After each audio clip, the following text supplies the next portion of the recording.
جلیل القدر تابعی محب اہل بیت اطہار علیہم السلام پیکر عزم و وفا حضرت ہانی بن عروہ رضی اللہ عنہ۔ محب اہل بیت اطہار حضرت ہانی بن عروہ رضی اللہ عنہ اشراف کوفہ میں سے تھے۔ آپ جلیل القدر تابعی ہیں اور بالخصوص مولائے کائنات سیدنا مولا علی المرتضیٰ علیہ السلام کے مصاحبین میں سے ہیں۔ خاندانی تعلق آپ کا بنی مراد کے خاندان بنی مزحج سے تھا۔ تمام جنگوں میں شیر خدا مولا علی المرتضیٰ علیہ السلام کے ساتھ رہے اور تمام معاملات میں معاون خصوصی تھے۔ آپ کی سب سے بڑی خوبی یہ تھی کہ آپ محب اہل بیت علیہم السلام تھے۔ آپ اپنے قبیلے کے سردار اور بڑے بزرگ تھے۔ جب بھی کسی مہم کے لیے نکلتے تو 4000 زرہ پوش اور 8000 پیادہ آدمی ان کے ساتھ ہوتے تھے۔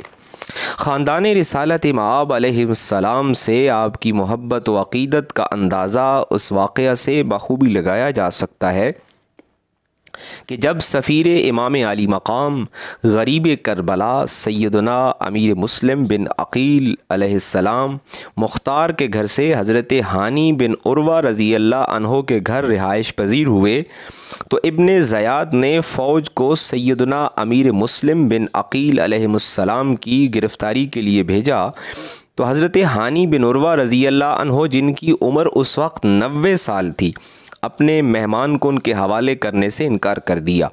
آپ کو گرفتار کر لیا گیا۔ اس پر بھی انہوں نے انکار کیا کہ میں سیدنا امیر مسلم بن عقیل علیہ السلام کو کبھی بھی تمہارے حوالے نہیں کروں گا، تو انہیں باندھ کر 500 کوڑوں کی سزا دی گئی۔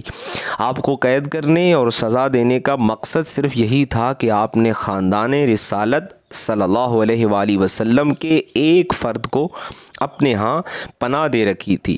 آپ نے بلندی کردار کا جو مظاہرہ کیا ہے اس کی نظیر، اس کی مثال دنیا کے بڑے بڑے لوگوں کے ہاں کہیں نہیں مل سکتی۔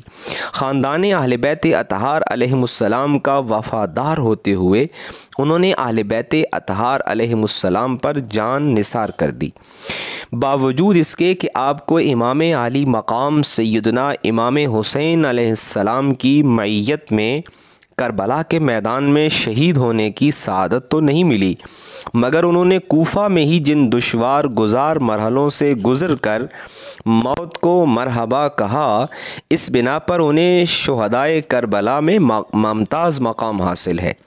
تاریخ نگاروں نے عبید اللہ بن زیاد نے حضرت ہانی بن عروہ رضی اللہ عنہ کو قید والے کمرے سے نکالا اور حکم دیا کہ ان کی مشقیں باندھ دو۔ جب مشقیں باندھ دی گئیں تو حکم دیا کہ ان کو برسر بازار لے جا کر قتل کر دو تاکہ لوگ اس کا بھی حال دیکھ لیں۔ جب حضرت ہانی بن عروہ رضی اللہ عنہ کو اس حالت میں کوفہ کے بازار میں لے جایا جا رہا تھا تو آپ نے دیکھا کہ کوئی ہمسر و یار و مددگار نہیں ہے، تو اس وقت زبان سے بلند ہوا، کہاں ہیں میرے قبیلے والے؟ آہا، آج کوئی دکھائی نہیں دیتا۔ آخرکار عبید اللہ بن زیاد کے ایک ترک غلام نے حضرت ہانی بن عروہ پر وار کر کے زخمی کر دیا، تو اس وقت ان کی زبان پر یہ کلمات جاری تھے، وعدہ کے مطابق میں اپنے رب کی طرف جا رہا ہوں اور میرا رب یہ تیری رحمت ہے جو مجھ پر ہے اور میں اس تیری رحمت و خوشی کی طرف بڑھ رہا ہوں۔ غلام نے پھر دوسرا وار کیا جس سے آپ نے جام شہادت نوش کیا۔ بعض تواریخ میں ہے کہ عبید اللہ بن زیاد کے حکم پر آپ کے جسد کو سولی پر لٹکایا گیا تھا، گویا کہ میزبان عظیم بھی اپنے مہمان جلیل کے پاس جا پہنچے اور اپنے مہمان پر جان قربان کر دی۔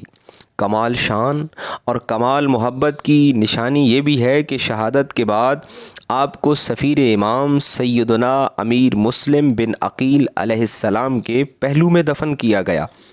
آپ کی شہادت کی خبر امام عالی مقام سیدنا امام حسین علیہ السلام کو کوفہ کے راستے میں زرود کے مقام پر ملی۔ آپ نے آیت استرجاع کی تلاوت کی اور حضرت ہانی بن عروہ رضی اللہ عنہ کے لیے بارگاہ رب العزت سے رحمت کی دعا کی۔ آپ کی شہادت 8 ذی الحج 60 ہجری کو ہوئی۔ آپ کا مزار پر انوار جامع مسجد کوفہ کے صحن کے مشرقی دیوار کے ساتھ، جہاں سیدنا امیر مسلم بن عقیل رضی اللہ عنہ آرام فرما ہیں، ان کی قبر اطہر کے ساتھ متصل حضرت ہانی بن عروہ رضی اللہ عنہ کا مزار اقدس زیارت گاہ خاص و عام ہے۔